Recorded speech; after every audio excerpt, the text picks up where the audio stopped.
नमस्कार साथियों, स्वागत है आपका YouTube channel PS education hub में। और एक महत्वपूर्ण जानकारी लेकर के आए हैं कि शिक्षकों को गैर शैक्षणिक कार्यों में नहीं लगाया जाएगा। तो क्या जानकारी जान लेते हैं। उसके पहले एक महत्वपूर्ण बात हम जानेंगे कि यदि शिक्षा के स्तर में सुधार लाना है तो सबसे पहले शिक्षकों को गैर शैक्षणिक कार्यों से मुक्त रखना होगा। साथ ही उन्हें स्वतंत्र मस्तिष्क के साथ छात्रों को अध्ययन करने हेतु मुक्त रखना होगा। पिछले कई वर्षों से ऐसे आदेश आते रहे हैं कि शिक्षकों को गैर शैक्षणिक कार्यों से मुक्त रखा जाए, किंतु उनका आज तक पालन नहीं हुआ। गैर शैक्षणिक कार्यों के अलावा स्कूलों में भी अलग अलग विभागों और अधिकारियों से संबंधित प्रतिदिन इतनी डाके जानकारियां मांगी जाती हैं कि एक शिक्षक इन्हीं जानकारियों को बनाने में व्यस्त रहता है।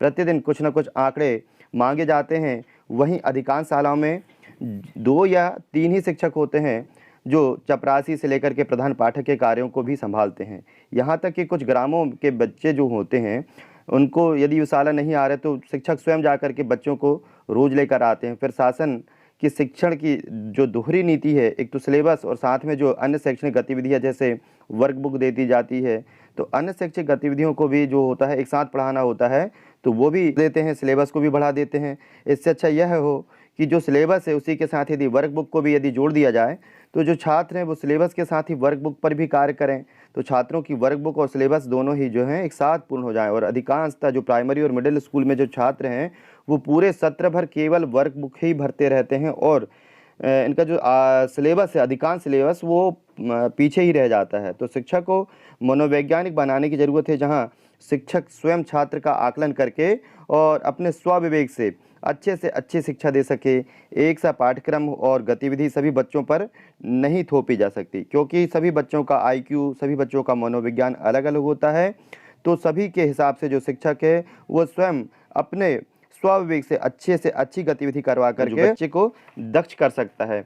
तो अब आइए जानते हैं कि आज की जानकारी क्या है। इसके पहले यदि वीडियो अच्छा लगा हो, जानकारी अच्छी लगी है तो लाइक शेयर जरूर करें। चैनल को सब्सक्राइब नहीं किया है तो चैनल को सब्सक्राइब कर लें और आपके विचार क्या हैं वो भी आप कमेंट बॉक्स में ज़रूर रखें, जिससे कि जानकारियां जो है वो शासन प्रशासन तक पहुंचती है कि एक शिक्षक अपने विद्यालय में क्या चाहता है, बच्चों को किस प्रकार पढ़ाना चाहता है। और चैनल को सब्सक्राइब नहीं किया है तो चैनल को सब्सक्राइब कर लें।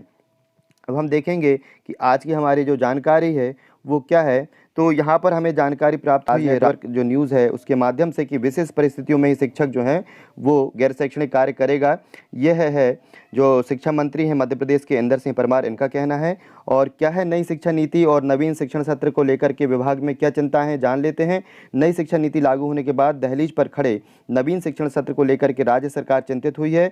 शिक्षा विभाग का कहना है कि विशेष परिस्थितियों में ही अब शिक्षक गैर शैक्षणिक कार्य कर पाएगा। नई शिक्षा नीति लागू होने के बाद प्रदेश में स्कूल शिक्षा विभाग की चिंताएं बढ़ गई हैं। विभाग इस बात को मान रहा है कि अगर नई नीति के तहत काम करना है तो कक्षा में विषयवार शिक्षकों की बेहद आवश्यकता है। यही कारण है कि आधा सप्ताह पहले स्कूल शिक्षा मंत्री इंदर सिंह परमार विधानसभा परिसर में मीडिया के समक्ष बोल चुके हैं कि नवीन शिक्षण सत्र में हम विद्यालयों को बड़ा बदलाव करेंगे। शिक्षा मंत्री का कहना है कि प्रदेश भर में डीपीसी और बीआरसी की व्यवस्था समाप्त किया जाएगा। एक शिक्षकों की समस्या यह भी रहती है कि अधिकांश जो जानकारियां हैं, जो कार्य हैं वो डीपीसी बीआरसी माध्यम से लेटर आते हैं प्रतिदिन, और प्रतिदिन कई लेटरों का जवाब इन्हें देना पड़ता है।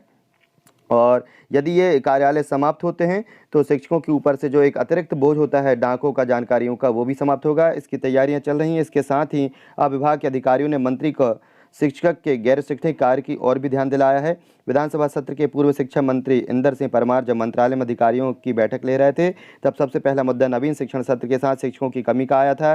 तब आला अधिकारी यह सुझाव दे चुके हैं कि प्रदेश भर में बड़े पैमाने पर शिक्षकों का अटैचमेंट है। डीपीसी और बीआरसी कार्यालयों में जहां शिक्षक प्रतिनियुक्ति के साथ साथ अटैच हैं, वहीं मंत्री और विधायकों के यहाँ भी शिक्षकों का ताबड़तोड़ आसंजन जारी है। अधिकारियों ने इस सुझाव को भी रखा है, अगर अटैचमेंट समाप्त करने के बाद यह शिक्षक विद्यालय में पहुँचते हैं तो बड़ी संख्या में बच्चों को कक्षाओं में पढ़ाने का सशक्त माध्यम जुड़ जाएगा।